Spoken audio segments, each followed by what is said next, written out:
The best skills I teach you guys from I learned in my 20s and 30s is basically these skills that I'm going to share with you. Now, the main thing behind them is that if you implement these, you're going to be able to grow your business and at the same time generate leads and sell your offers, even if you're someone that don't want to be on camera. So the idea would be for you to develop the skills of learning and also decision making. By learning, you acquire knowledge, but decision making will help you implement that knowledge in a way that benefits you and benefit others. This means that people will be attracted to you because they can see genuinely you're interested in their benefit, but also you're interested in your own well-being. So the idea would be is to learn the abilities that will allow you to become unstoppable by basically implementing things that will allow you to reach your goals faster. And that is the decision-making skills that you want to implement within your one-person business. Whenever a client comes to you, you can immediately understand, okay, these clients need to take a certain step to achieve their goals, but at the same time, they're going to be facing certain decisions. Decision to be on camera or be off camera, to invest in their business or not invest in their business, to spend their time or spend their money, to hire someone or not hire someone, to build a system or do it themselves. So all those decisions will end up to an outcome. So you are going to have to, with your expertise and your knowledge, learn a lot about managing business, building an online business through doing it. And once you did it, then you can say, okay, now I know in what phase and what steps and what process I had to make certain decisions. So you already can guide someone else that is coming behind you how to make those decisions, right? So the only way you're going to come to that conclusion and you're going to gain those expertise is by doing deep work. Deep work involves anything that you're passionate about, you're committed about, and you want to personally invest your time in by simply working on a specific project and building your stuff. This will allow you to have emotional control because when you're in deep work, it also allows you to turn the phone off, to go to a secluded place, to be in private, not be distracted by stuff. And that will allow you to focus on improving whatever you're doing. An example will be people come to me and say, hey, Ronald, I want to buy a done for you business. I want to buy a done for you this, I done for you that, done for you this, done for you that. And they spend 5, 10, 15,000, 20,000, some even spend $50,000 on purchasing a done for you service, of which once they receive the thing that they purchase, they have no clue what to do with it, how to manage it, or even what results it will give because they don't know how it functions. So it's like someone giving you a car, like a race car, like an F1 race car, and you are like, what do I do with this? Right? Because you cannot drive it on the road and you're like stuck with something like that. But a smart person that did do their research, did try to acquire an F1 car, and then someone else gave them the car completely finished, ready to run, what can the person do with it? The person has emotional control because they know exactly, hey, I can reach out to certain companies, I can reach out to certain persons, I can go to certain businesses, maybe get their sponsorships, etc., etc., etc., right?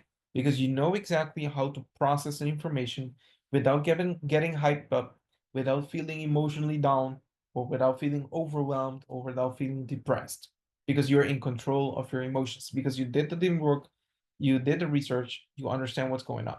Okay, by doing that, you also get to learn how to pivot within the industry and showing love to yourself. Pivot within the industry, meaning you build something to eventually have to change from it. Meaning, let's say you build a course and suddenly you see within the industry, it's not selling, but there's a course similar to yours selling something else. What are you going to do? You're going to build a new course or you're going to modify your stuff and in order to include that is trending right now. So smart people will try to look for what is a shortcut I can implement in order to shift within the industry depending on what the demand is within the industry. Then it comes to also loving yourself, having respect for yourself to the point of, okay, is it something I want to sell? Is it something I want to still promote to other people? Is it something I can stand behind by people trusting me to deliver that end outcome? If it's a yes, what you're doing to yourself is not only you're respecting yourself, your judgment, but other people are seeing that as well. And therefore, they're respecting you more for it. So that ideally, in a smart manner, when you pivot and you try to do something else that you normally did not do prior, you want to also do the things that you're practicing yourself. You're not only preaching, but you're also doing. This way, people can guarantee themselves, like, hey, I can trust that guy because not only he talks about it, but he's been doing it for quite a while. Okay. So the only way you'll be able to communicate that value, that essence, that principle that you have within your business and your life is by writing about it. Okay, that's one way, but also networking with people that support the same values as you do. For example, I'm not a person that's grinding 24/7.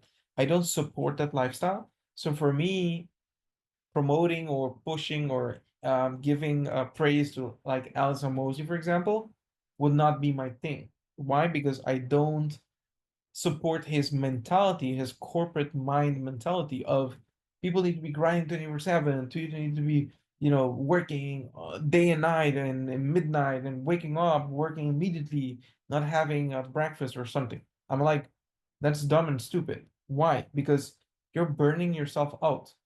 What you want to is having a longevity within the business. So ideally, you want to write about things that you go through, like a journal, but you want to share that within your community. But also, you want to network with people that supports that, so that you can kind of like support or consolidate your theories or your experiences or your own results with other people's results, so that people can see that you're legit. You're not inventing the wheel, you're basically supporting the wheel by adding more to it and building upon it. All right. So once you finalize doing all of that, you come to the conclusion of having something that you can sell. Either it's your ideas, either it's your product, or it's your service through your skills. And this is where self automation comes into play. If you are a solopreneur trying to get leads, trying to sell your offer, trying to build a business, trying to monetize and following that you have, the main way you're able to do this by a sales automation flywheel.